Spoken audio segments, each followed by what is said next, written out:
Na narrativa, logo depois do capítulo 23, é o episódio em que a gente fica sabendo da morte de Sara.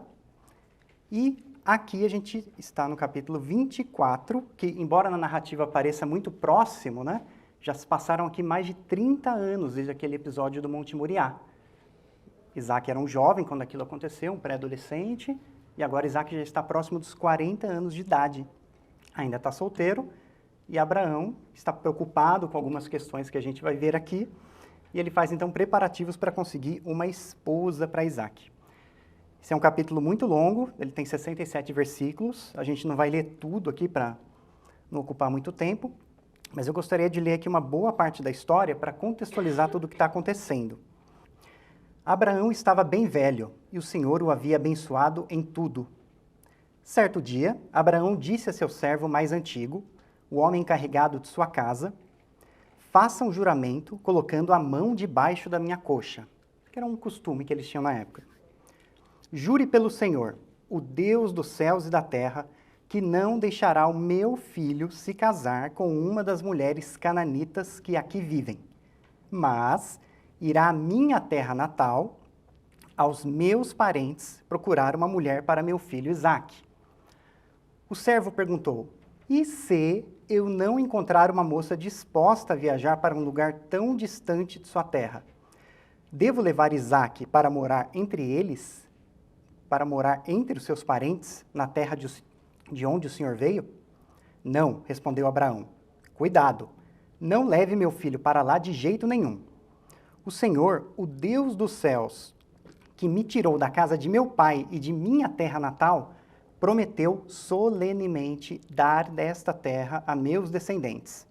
Ele enviará um anjo à sua frente e providenciará para que você encontre ali uma mulher para meu filho. Se ela não estiver disposta a acompanhá-lo de volta, você estará livre do seu juramento. Mas não leve meu filho para lá de maneira nenhuma. Então o servo colocou a mão debaixo da coxa de Abraão, seu senhor, e jurou seguir suas instruções. Em seguida, pegou 10 camelos de Abraão, carregou-os com presentes valiosos de todo tipo da parte de seu senhor, e viajou para a terra distante de Arã-Naaraim. Chegando lá, dirigiu-se à cidade onde Naor, irmão de Abraão, havia se estabelecido. Ao entardecer, quando as mulheres saíam para tirar água, ele fez os camelos se ajoelharem perto de um poço nos arredores da cidade. Então o servo orou. Ó Senhor, Deus do meu senhor Abraão, por favor, dá-me sucesso hoje e sê bondoso com o meu senhor Abraão. Como vês, estou aqui, junto desta fonte, e as moças da cidade estão vindo tirar água. Esta é minha súplica. Pedirei a uma delas, por favor, dê-me um pouco de água do seu cântaro para eu beber. Se ela disser, sim, beba, também darei água a seus camelos, que seja ela a moça que escolheste para ser a mulher do teu servo Isaque. Desse modo saberei que foste bondoso com o meu senhor. Antes de terminar a oração, o servo viu aproximar-se uma moça chamada Rebeca, que trazia um cântaro no ombro. Ela era filha de Betuel, filho do irmão de Abraão, Naor, e de sua mulher, Milca. Aqui a narrativa entrega um pouco, né, a história, mas até então o servo ainda não sabe quem é, tá? Rebeca era muito bonita, tinha idade para casar e era virgem. Ela desceu à fonte, encheu o cântaro e voltou. O senhor de Abraão correu até ela e lhe pediu, por favor, dê-me um pouco de água do seu cântaro para eu beber. Sim, meu senhor, beba, respondeu ela e prontamente baixou o cântaro do ombro e lhe deu de beber. Depois que lhe deu de beber, disse, tirarei água para seus camelos também, até que estejam satisfeitos. Esvaziou depressa o cântaro no bebedouro e correu de volta ao poço, a fim de tirar água para todos os camelos. O homem a observou em silêncio, pensando se o Senhor lhe tinha dado sucesso em sua missão. Por fim, quando os camelos terminaram de beber, o servo deu à moça uma argola de ouro para o nariz e 2 pulseiras grandes de ouro para os braços. De quem você é filha? Perguntou ele. Diga-me, por favor, se seu pai tem lugar para nos hospedar esta noite. Sou filha de Betuel, e meus avós são Naor e Milca, respondeu ela. Temos bastante palha e forragem para os camelos e espaço para hóspedes. o homem se prostrou e adorou o Senhor. Louvado seja o Senhor, Deus do meu senhor Abraão, disse ele.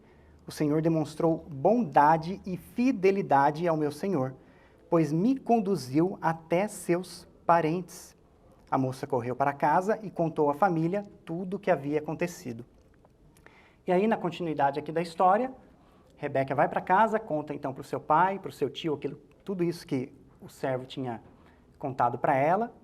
Eles chamam o servo para casa, ele vai até lá, e aí tem uma repetição de toda essa história, né? O servo conta tudo a respeito de Abraão, como Deus havia feito Abraão prosperar, se tornado rico, e Abraão tinha mandado ele nessa missão para conseguir uma esposa para Isaac.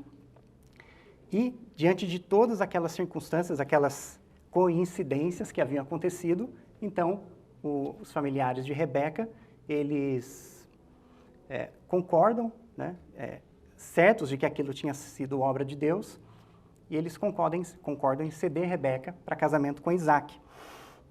E, então, no dia seguinte, eles partem e o capítulo termina com a narrativa de Isaac se encontrando com Rebeca, eles se amam e se casam. Essa história aqui de Gênesis 24 é interessante porque ela está tratando de um período que a gente poderia dizer que é um período de transição de patriarca. Abraão já está bem velho, ele percebe que a sua vida já está se aproximando do fim, né? A morte de Sara no capítulo anterior, de certa forma, aguça essa sensibilidade nele, e ele está preocupado com os encaminhamentos para Isaac, né? Isaac ainda está solteiro, o texto dá a entender que ele ainda vivia um período de luto pela morte da mãe, era alguém que era muito apegado à mãe, e então Abraão decide tomar providências para conseguir uma esposa para Isaac, né? Por quê? Isaac agora ele surge como o herdeiro, né? Aquele que vai tomar o lugar de Abraão como chefe do clã e patriarca da família. E aí, nesse texto que a gente viu, então, Abraão fez todo esse preparativo, né? Abraão está preocupado com Isaac. Quem é Isaac? Isaac é o filho da promessa. Aquele a quem Deus, aquele que seria o portador de tudo aquilo que Deus prometeu para Abraão, né? As promessas que Deus passou para Abraão seria via Isaac. O que Deus havia já prometido a Abraão até aqui? Então, bênção, terra e descendência, né? E aí, o que Abraão está pensando? Bom, eu já estou velho, a promessa passa por Isaac, a promessa de que eu vou ter muitos filhos, muitos descendentes. Isaac não tem filho, está solteiro, o que eu preciso fazer? A gente precisa arrumar uma esposa para esse menino, né? Essa história de matchmaker começou bem cedo.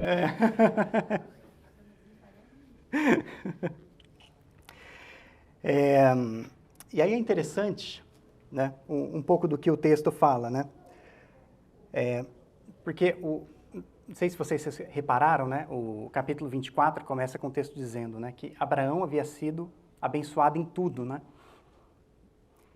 E esse é o último capítulo que a gente vai ter Abraão como enfoque principal. Já dando um spoiler, no próximo capítulo, trata da morte de Abraão. Ele perde o protagonismo. Perde o protagonismo, e depois Isaac, enfim, assume o protagonismo aí dos patriarcas, né? E aí o texto, o que o texto diz a respeito de Abraão? Qual era o contexto aqui? Ele era muito rico, né? Possuía muito ouro, prata, gado, animais, era o chefe do seu clã, tinha muitas pessoas ao seu serviço, possuía até um pequeno exército. Não sei se vocês se lembram daquele episódio de Gênesis 14, que fala da batalha dos 4 reis contra os 5 reis, né? Tolkien falou da batalha dos 5 exércitos, né? Mas Moisés, um pouco antes, falou da batalha dos 9 exércitos, que é quando Sodoma é atacada, Ló é levado, né, em cativeiro, e Abraão reúne ali dentro dos seus servos um pequeno exército para ir recuperar a Ló. Então, e um detalhe interessante também a respeito de Abraão, que ele era muito respeitado entre os povos ali da região. Ele havia se tornado muito rico, tinha obtido bom relacionamento com todos ali ao redor, né? Esse aqui é um mapa da jornada de Abraão. Vocês veem que ele sai lá de Ur dos Caldeus, né? A família dele ainda com o pai, eles vão subindo, a hora que chegam lá em cima, no ponto mais alto de cima ali em Harã, eles ficam ali, né, uma jornada longa, difícil, a família fica ali, e é dali que Deus chama Abraão para a sua missão, de sair da sua parentela. E, ao longo de toda essa jornada, né, Abraão, ele acabou tendo relacionamento com filisteus, né, ele tinha como amigo Abimeleque, da cidade de Gerar, ele tinha um bom relacionamento com os hititas, foi dos hititas que ele comprou um local para fazer a sepultura de Sara. A gente lê também que, quando ele chega ali na terra de Canaã, né, ele encontra Manre, que o texto vai dizer que o Manre cede para ele uma terra, né, entre os carvalhos de Manre para Abraão habitar, né? Então, por todas essas coisas, a gente vê como Deus abençoou Abraão, tornando ele não só muito rico, próspero, mas também muito estimado entre os povos ali da região. E aí, a gente queria tratar aqui de um aspecto disso, que eu coloquei aqui como separação, que é a separação no sentido de santidade, né? De você se separar do mundo, né? De você se consagrar e dedicar a sua vida para Deus.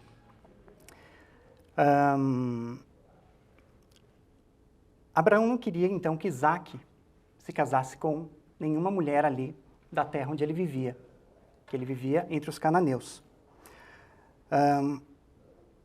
E é interessante, né, porque ele tinha um bom relacionamento com aqueles povos, e não seria difícil para Abraão conseguir uma esposa para Isaac dentre os povos onde ele vivia.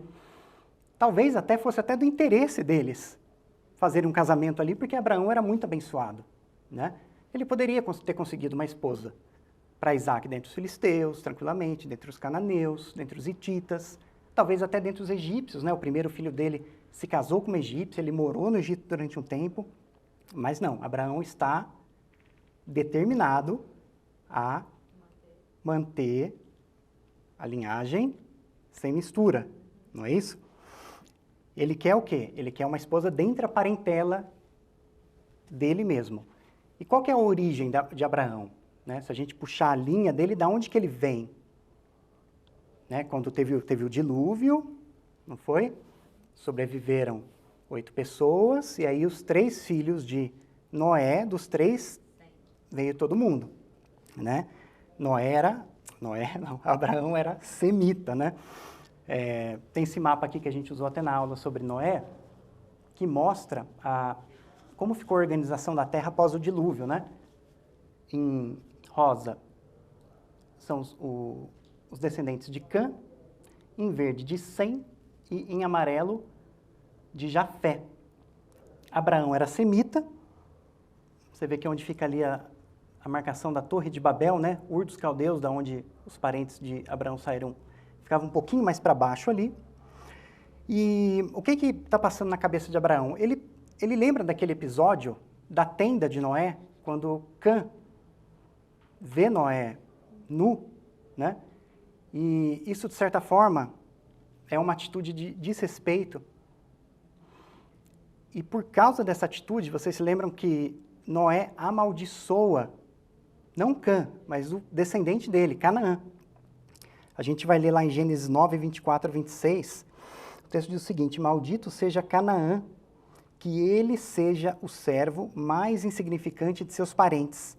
E disse ainda: bendito seja o Senhor, o Deus de Sem, e que Canaã seja servo de seu irmão. Ou seja, Abraão compreendia que um dia os cananeus eles seriam subjugados e conquistados pelos descendentes dos semitas. Algo que havia sido também reforçado a Abraão em promessa, né?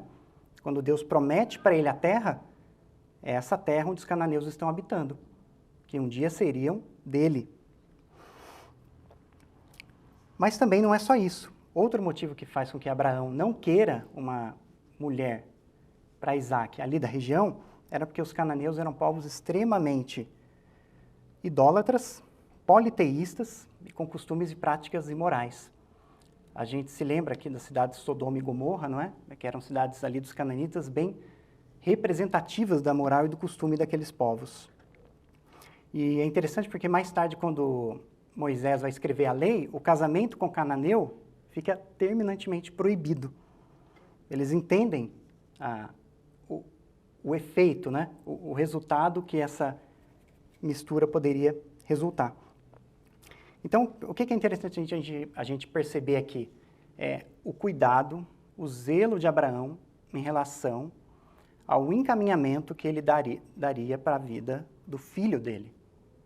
Ele está considerando o contexto, ele está considerando a palavra de Deus, ele tem uma facilidade ali, né, de conseguir, ele poderia conseguir alguém dentre os povos ali da região, mas ele não toma o caminho mais fácil, porque ele está considerando aquilo que Deus havia prometido para ele. Ele está colocando Deus em primeiro lugar. A gente pode até dizer que talvez Abraão já tenha chegado aqui num nível de maturidade um pouco maior, né? Abraão deu muita canelada ao longo da vida, né? Mentiu a respeito da esposa 2 vezes, né?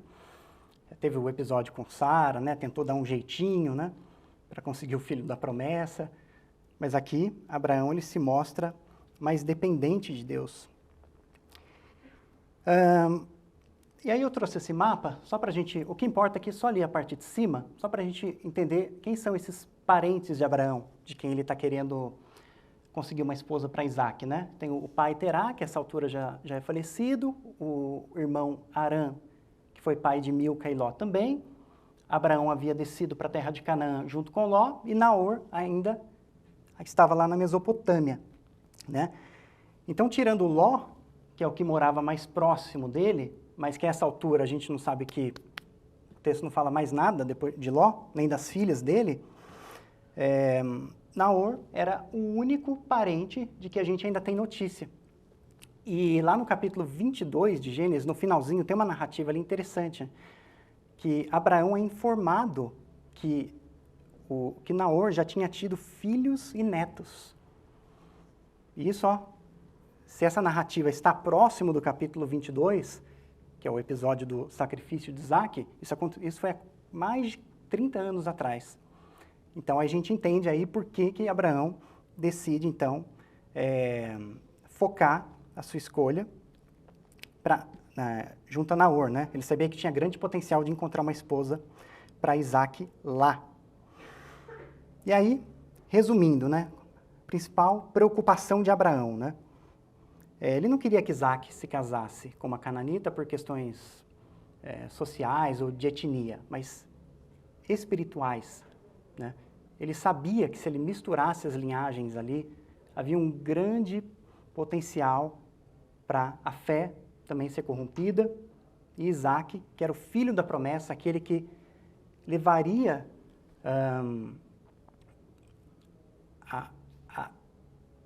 essa promessa que Deus faz para Abraão, né, que está relacionado diretamente com o Messias, de isso se perder. Então, casar-se então com uma pagã implicava em trazer para dentro de casa a mesma idolatria que ele tinha abandonado quando Deus o chamou. E o que toda essa história de Abraão preocupado com o encaminhamento para Isaac, para não ter uma mistura de religiões dentro da sua própria casa, pode então ensinar para a gente hoje? O Novo Testamento usa essa expressão, né, jugo desigual, para descrever a união entre um crente e um descrente, né? A gente tem que fazer uma consideração aqui, né? Embora a gente associe muito esse texto a casamento, não é um texto que está falando explicitamente sobre casamento. O que ele está falando é sobre a união de um crente com um descrente, a união, um tipo de associação entre uma pessoa regenerada e uma pessoa não regenerada. Mas ali a gente encontra nele um princípio que a gente pode aplicar para o casamento e outros tipos de associações na nossa vida.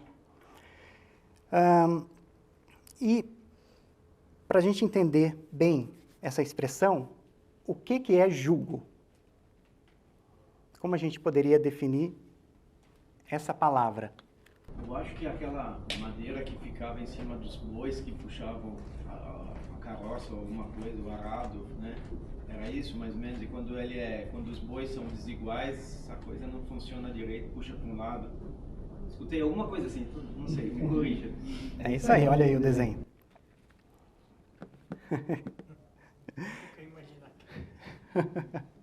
Então o jugo é essa peça de madeira né, encaixado na cabeça de 2 bois para conectá-los a uma carroça para eles fazerem um trabalho, né? Então, o que Paulo quer dizer com essa expressão, né? Um jugo desigual. É a prática de você colocar 2 animais de características diferentes, né? Ou seja, o ritmo, força, velocidade, sei lá, para fazer o mesmo trabalho que precisa ser feito em conjunto, né? De forma alinhada, né? E aí Paulo usa essa imagem, essa ilustração, que era muito conhecida entre os judeus, que estava na lei, para ilustrar a impossibilidade de 2 pessoas de natureza diferente, né? Um nascido de novo e outro ainda não, um que já conhece Cristo e outro que ainda não, de viverem juntos e partilharem valores, princípios, devoção em uma associação, seja ela qual for, e dentre elas, o casamento. A gente conseguiria pensar em algumas situações de jugo desigual, que o jugo desigual poderia acarretar na nossa vida, pensando na vida familiar.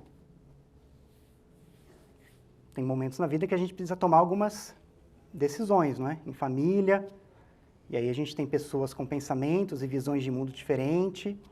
Em que situações que essas visões podem entrar em conflito e trazer problema ou dificuldade? Várias, né?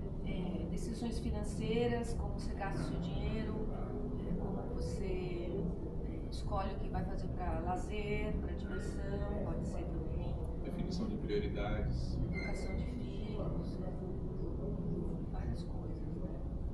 Que já é um desgaste natural se você...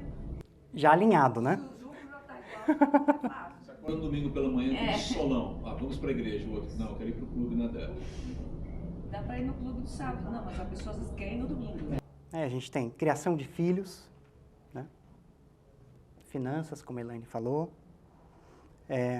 gestão do tempo, até carreira, né? Como que eu vou... Que nível de importância eu vou dar para a minha carreira ou para a minha vida familiar? A vida em geral, né? Na vida em geral, como que eu vou equilibrar tudo isso, A né? fé, então, imagina. Fé É. diferente. Vocação, né? Será que uma pessoa poderia ter problemas? Imagina uma situação, né? Eles estão casados, chega no momento da vida, a pessoa entende que é vocacionada, sei lá, para entrar no ministério de forma integral. E aí, será que a outra pessoa vai entender? Se a outra pessoa não é da mesma fé, não entende. Como se lida com os problemas da vida. Eventualmente, o que você tem aí fora, no conceito de casamento da sociedade, é um contrato que pode ser dissolvido a qualquer momento. Tá?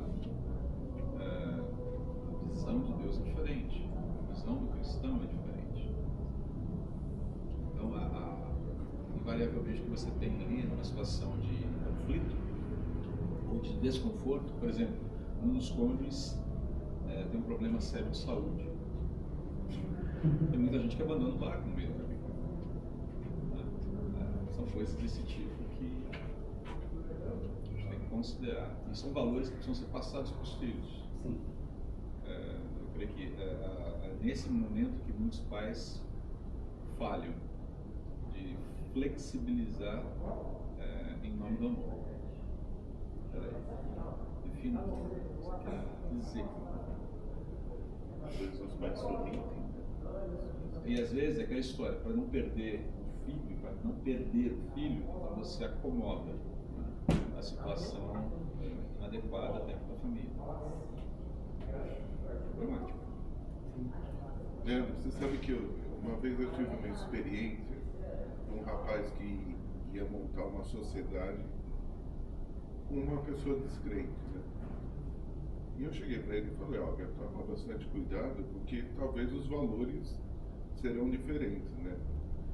Coisa de 6 meses depois que eles estavam juntos, o outro começou a falar, ó, vamos começar a sonegar um pouco o imposto, que aí a gente ganha um pouco mais. Porque não todo mundo faz, né? Todo mundo É faz. prática recorrente do mercado. Como dizem, o brasileiro não sobrevive se não sonegar imposto. Acabou em um ano a sociedade. É um outro exemplo, né? Negócios. Associação, né? Associação, do modo geral, a gente tem que tomar muito cuidado. Só antes de encerrar esse assunto, a gente só precisa fazer uma ressalva, né? Que, naturalmente, há situações que a gente vê de julgo desigual que acaba dando certo, né? Mas, quando isso acontece, o nosso papel não é, olha lá, deu certo, então também posso. Não, princípio é princípio, né? Se deu certo, o nosso papel é, graças a Deus que deu certo. Porque a gente não pode usar a exceção como regra, né? Dar certo não quer dizer estar certo, né? Às vezes, alguns casos vão bem, graças a Deus por isso. Misericórdia de Deus. Mas o nosso papel é seguir o princípio justamente para evitar todas essas situações que a gente mencionou aqui. Vamos dar uma corridinha. Eu queria falar um pouco sobre providência, né? Entrar um pouco aí rapidamente na história do servo, que é uma história muito interessante, né? Ocupa a maior parte do capítulo. Coloquei esse mapa aqui de novo, né? Só para a gente lembrar que esse servo que Abraão designa para sua missão o texto vai dizer que ele é o servo mais antigo de Abraão, né?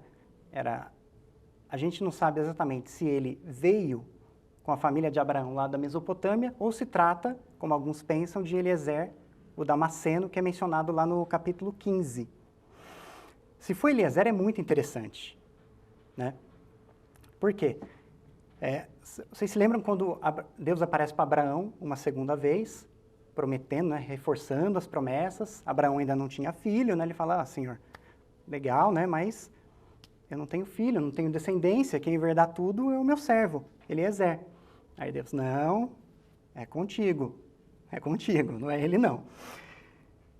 E aí, sendo esse servo, a coisa fica interessante, porque de certa forma, humanamente falando, Eliezer, ele está trabalhando para aquele que, de certa forma, tomou o seu lugar. Isso poderia ter passado na cabeça dele, né? E todas as bênçãos, riquezas de Abraão passariam para ele. Mas agora com Isaac, vai tudo para Isaac, e ele está trabalhando em favor de Isaac, né? Quando ele faz essa missão, ele vai como procurador para fazer esse arranjo do casamento e garantir a descendência de Abraão. O texto vai dizer que ele tomava conta de tudo que Abraão possuía, né? Negócios, gado, mas o mais interessante aqui é que ele era um homem de fé, um homem de oração. Ele cria no mesmo Deus de Abraão, mesmo sendo um estrangeiro, um pagão, a convivência com Abraão tornou dele um crente. E como Abraão era muito velho para fazer essa viagem, então era natural que ele deixasse isso na mão de alguém que ele confiava. Então ele passa a missão para o seu servo.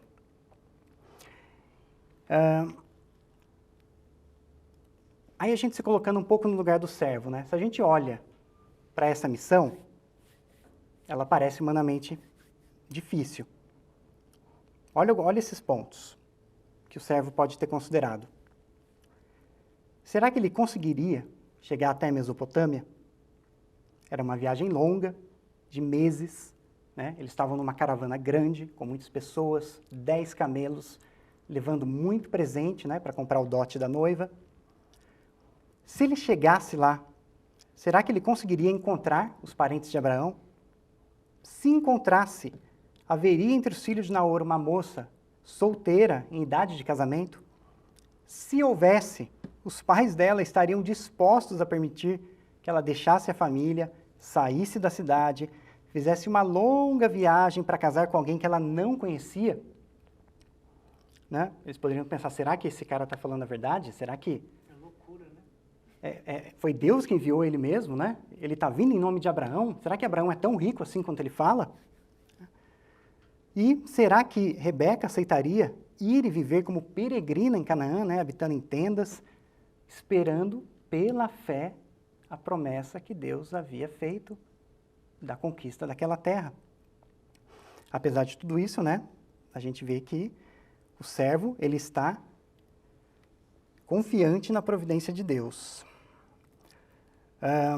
Aí nesse material de estudo que a gente está usando como base, tem essa frase aqui do pastor Skip Yates, que eu achei bem interessante, que ele diz o seguinte: Deus demonstra e revela sua providência na diligência e obediência do homem. Você vê, né? Deus prometeu descendência para Abraão, mas Tinha que sair de... Isaac está solteiro, então Abraão, ele faz a parte dele. Eu vou conseguir uma esposa para esse menino. Deus prometeu descendência, mas o servo faz os planos de levar uma caravana com muitos presentes para conquistar a família, comprar o dote. A descendência foi prometida, mas o servo não é bobo, ele chega na cidade, para onde ele vai? Ele vai para o poço, onde ele sabia, que como era costume naquela época, no final da tarde, que as moças solteiras se reuniam para tirar água. E é muito interessante, né, essa oração que o servo faz, né?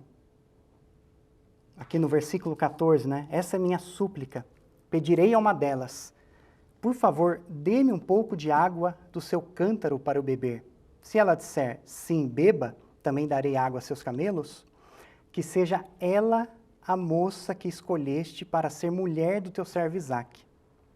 Quer dizer, ele estava confiante de que a missão já tinha dado certo, que Deus já tinha escolhido uma pessoa, e ele só precisava descobrir quem era. Ele só estava esperando, né? Aparecer. Ele parou no poço, né? Ó, eis-me aqui, Senhor. Como vês, né? Estou aqui na frente do poço, Eu fiz a minha parte. fiz a minha parte. E muito interessante, né? Porque é uma oração que demonstra dependência, confiança na providência de Deus, uma oração simples, né? Ele não pede milagre, revelação, coisas grandiosas. Ó, Senhor, que aconteça dessa forma. Se for da tua vontade, Vai ser desse jeito. vai ser desse jeito. E aí é muito interessante, né? Porque o texto narra que aconteceu exatamente como ele tinha orado. Ele nem tinha acabado de falar. Aparece a moça, ele ainda não sabe quem é. Ele pede água, ela oferece. Aí ela proativamente, eu também vou tirar água para os seus camelos. Né? Aí tem um detalhe interessante no material que fala quantidade de água que um camelo bebe. Né? Eu não fazia ideia, né, disso. Um camelo pode beber 80, 100 litros de água. Estava em 10. Tinha 10 caminhos. Não era um. Eram 10 caminhos. É. Tadinha tirou água dele. Com um cântaro, né? Não sei qual que era a medida, mas quantos litros cabiam, mas tirou até 1000 litros, né? Devia ser muito grande porque ela carregava sozinha. Né? Sozinha, então ela fez o crossfit ali naquele dia. O interessante, né, é que ele ora, ele ainda está formulando um pedido para Deus e Rebeca já está a caminho. É aí que a providência de Deus expande. Rebeca já está a caminho. É sensacional isso. Eu tenho a impressão que essas perguntas são uma forma de avaliar caráter também. Assim, porque ele pediu, ela podia ter dito não ou qualquer coisa, mas e ela ainda foi proativa, ela Sim. ainda quis servir. Ele está observando tudo isso, né? Medir esforço, não, é uma pergunta-chave, não é apenas me dar, não, é uma pergunta-chave. Oferecer mais, né? Então, apesar de a gente entender todo o contexto dela, mas havia aí uma questão de... Ele está olhando, né? Ver como ela responde, né? Sim, meu senhor, beba, meu senhor, né? Está sendo respeitosa, proativa, era bonita. Ele está olhando, opa, né? Pelas características, é uma boa pretendente, né? Mas faltava o detalhe final, que era saber de quem ela era filha, né? E ainda era, né? E ainda era. Bom, e aí, né? A gente vê, depois que ele descobre, muito bonito, né? Ele cai ali de joelhos, em oração, em agradecimento a Deus, reconhecendo que não tinha jeito, né? Deus tinha que estar naquele negócio, né? E acho que a lição que a gente tira aqui com Eliezer é a sua atitude de servo, de lealdade a Abraão, né? Sua humildade, que deve caracterizar a vida de todo seguidor de Jesus. Né? Somos chamados para ser servos, né? E qual que é a maior característica do servo? Viver conforme o seu Senhor, né? O pastor André, né, há uns 2 domingos, na mensagem, falou sobre protagonismo, né? Como o mundo está cheio de propostas, cursos, capacitações, treinamentos, né? Para fazer de cada indivíduo um líder. E aí, quando a gente olha a proposta bíblica de liderança, aquele que quiser ser líder, primeiro, que seja servo. E a nossa família, os nossos filhos não vão aprender esse conceito no mundo. Então, é nosso papel mostrar para eles o que é uma verdadeira liderança. Um líder que serve, que cuida, que zela por sua família, tal qual Abraão aqui está fazendo via procurador para com seu filho Isaque. Não é? Como a gente está com o tempo um pouquinho apertado, eu só vou pular. Eu ia falar um pouquinho sobre oração pelos filhos, mas basicamente só lembrar que todo esse processo foi feito à base de oração, confiança em Deus, né? Abraão diz para o servo, olha, o anjo do Senhor vai à tua frente, ele vai te dar vitória. O servo ora para conseguir sucesso na sua missão. Quando consegue, descobre quem é Rebeca, ele ora de novo. Depois, mais para frente, quando ele está na casa da família, eles aceitam, ele ora em agradecimento. Né? Essa é a nossa atitude. Dar um bom encaminhamento para a vida dos nossos filhos, mas também orar por eles a respeito dos seus relacionamentos, né? Para que Deus os ilumine e os ajude a escolherem, né? Serem sábios na sua escolha da pessoa com quem eles vão compartilhar a vida, né? Compartilhar valores, princípios, para que essa nova geração não perca os princípios da palavra de Deus. E dá tempo, Sandro?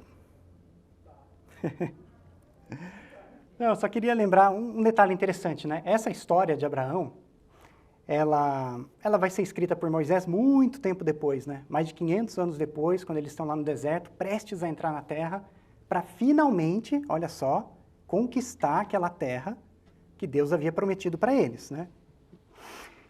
E essa história deveria servir como inspiração para eles lembrar de tudo aquilo que Deus havia feito, como era a mão de Deus guiando eles até ali, e que eles deveriam cuidar para que esse ensino não se perdesse.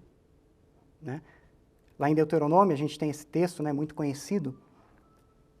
Ouça Israel, o Senhor nosso Deus é o único, ame o Senhor, seu Deus, de todo o seu coração, de toda a sua alma e de toda a sua força. Guarde sempre no coração as palavras que hoje eu lhe dou. Repita-as com frequência a seus filhos. Converse a respeito delas quando estiver em casa, quando estiver caminhando, quando se deitar e quando se levantar. Quer dizer, o tempo todo, né? Viva isso, não apenas fale, mas viva. E aquela geração, então, capitaneada por Josué, entra na Terra Prometida, você tem lá todo o livro contando a história, as investidas, sucessos, fracassos. Mas, olha só, chega um tempo também que a geração de Josué passa. E aí a gente vai encontrar um texto que é interessante, que serve como alerta para a gente, que está lá em Juízes, capítulo 2. Olha só. Depois que aquela geração, a geração de Josué, morreu e se reuniu a seus antepassados, surgiu uma nova geração que não conhecia o Senhor, nem tinha visto as grandes coisas que ele havia feito por Israel. Os israelitas fizeram o que era mal aos olhos do Senhor e serviram as imagens de Baal, dos cananeus. Abandonaram o Senhor, o Deus de seus antepassados, que os havia tirado do Egito, seguiram e adoraram os deuses dos povos ao redor, e com isso provocaram a ira do Senhor. Abandonaram o Senhor para servir a Baal e as imagens de Astarote. Com isso, a ira do Senhor se ardeu contra Israel, e ele os entregou nas mãos de saqueadores que tomaram seus bens. Entregou-os aos inimigos ao seu redor, aos quais já não conseguiam resistir. Toda vez que saíam para a batalha, o Senhor lutava contra eles e provocava sua derrota, conforme lhes havia advertido com juramento. Você tem isso lá em Deuteronômio, né? As consequências de obedecer ou não à lei de Deus. Por isso o povo vivia em grande angústia. E a lição disso, claro, é o nosso papel como família perante os nossos filhos, de passar com fidelidade, inculcar neles a palavra de Deus, porque, de certa forma, nós somos responsáveis pela próxima geração, não é? E estar atentos ao que eles aprendem, de terceiros, companhias, todos esses detalhes, porque lá na frente é mais difícil corrigir o curso, não é? Mas é isso, que o Senhor nos abençoe, que nos ajude no cuidado, no zelo com a nossa família e que os nossos filhos, as nossas crianças possam crescer guardadas debaixo dos caminhos de Deus. Amém? Amém. Deus nos abençoe.